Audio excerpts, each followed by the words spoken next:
What would you do if the love of your life wasn't who they said they were? What if one secret could tear apart everything you believed in, everything you built your life around? Paul thought he had found his forever love in Cynthia. Their connection was instant, their love undeniable. They laughed together, planned their future, and exchanged vows in front of their closest family and friends. But beneath the surface of their seemingly perfect marriage, there was a truth Cynthia carried, a truth she feared would destroy the man she loved if it ever came to light. In a heartbreaking turn of events, what began as a love story filled with hope and promise soon spiraled into a nightmare. One secret, buried deep in the foundation of their marriage, would unravel everything they held dear. It all started as a fairy tale. Paul and Cynthia met under the most unexpected of circumstances. Paul, a successful entrepreneur in his late 30s, was ready to settle down after years of building his business empire. Cynthia, 29, was a graceful beauty, a woman who carried herself with poise and elegance. They met at a charity gala in Lagos, where Cynthia was volunteering as a coordinator, and Paul was immediately captivated by her charm and intelligence. Their courtship was a whirlwind of romance, late-night conversations, expensive dinners, and exotic trips that swept Cynthia off her feet. From the outside, it seemed like a dream romance. Paul's friends were envious, claiming he had found the one. It wasn't long before he proposed, and Cynthia said yes with tears in her eyes. The wedding, held at an extravagant venue, was a grand affair that spared no expense. Love was in the air, and it seemed like nothing could go wrong. But as the dust of their lavish honeymoon in Seychelles settled, a storm of secrets began to brew in their newlywed life. Cynthia had been hiding something, a secret so deep and personal that revealing it would threaten to destroy everything. After returning from their honeymoon, Paul felt on top of the world. He loved the way Cynthia made him feel. Her presence in his life gave him the stability he had craved for years. Their sexual chemistry was undeniable, though Cynthia was a bit reserved in certain areas. Paul chalked it up to her being shy, reassuring her that they had the rest of their lives to explore every aspect of their relationship.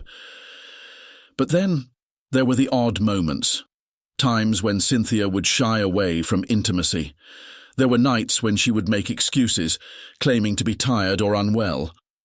Paul noticed, but didn't press the issue, thinking it was natural for newlyweds to take time adjusting to each other's rhythms. However, Paul's patience began to wear thin after Cynthia started to avoid sex altogether, citing health concerns that left Paul puzzled. "Is everything okay, babe?" Paul asked one evening after dinner. "Yes, just a little stressed," Cynthia replied, her eyes avoiding his.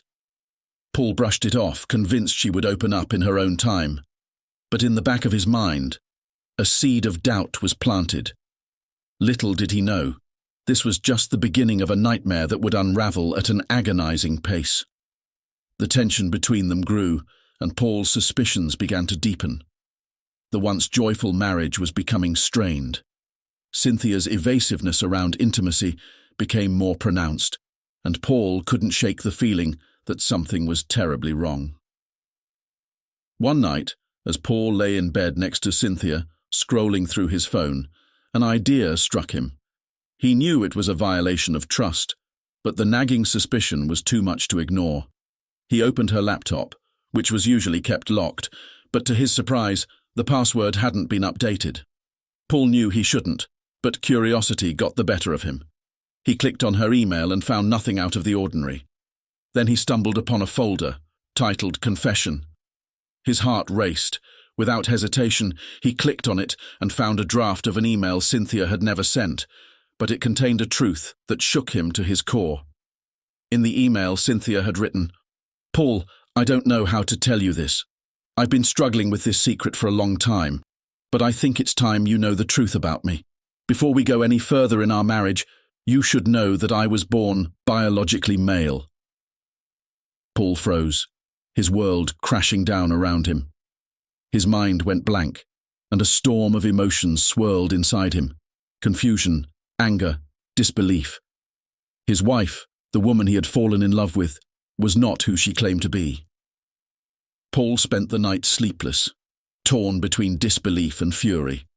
His thoughts spiraled as the betrayal began to sink in. The next morning he confronted Cynthia. His hands shook as he held the laptop in front of her. "What the hell is this, Cynthia?" he demanded, his voice trembling with a mix of rage and hurt. Cynthia's face went pale, and tears welled up in her eyes. She tried to speak, but her voice cracked. "Paul, I wanted to tell you, I swear. I just didn't know how." "Tell me what? That you're a man? That you lied to me this whole time?" Paul's voice grew louder, his anger bubbling over. "I'm not a man, Paul. I'm a woman. I've always been a woman. But I was born differently," Cynthia pleaded, tears streaming down her face. "I love you, and I didn't know how to tell you because I didn't want to lose you." Paul's heart raced as he struggled to process the information. He was flooded with emotions: shock, betrayal, and a deep sense of loss. The woman he had loved, the woman he had married, was not who he thought she was. "I don't even know who you are anymore," Paul whispered, his voice breaking. He stormed out of the house, leaving Cynthia sobbing on the floor. Paul's world unraveled in the days following the confrontation. He couldn't shake the feeling of betrayal, and his anger grew with each passing moment. He stopped going to work, stopped answering calls from his friends and family. All he could think about was the lie he had been living. Late one night, Paul found himself drowning his sorrows at a bar, his mind clouded with alcohol and rage. He couldn't escape the image of Cynthia's tearful confession, the words from the email echoing in his head. "I've been made a fool," he muttered to himself as he downed another shot of whiskey. The alcohol fueled his anger, and as the night went on, Paul's thoughts turned darker. He couldn't let this betrayal go unpunished. Cynthia had lied to him, tricked him into marrying her, and now she had to pay. Fueled by alcohol and blinded by rage, Paul stumbled home in the dead of night. His mind was a blur of pain and fury.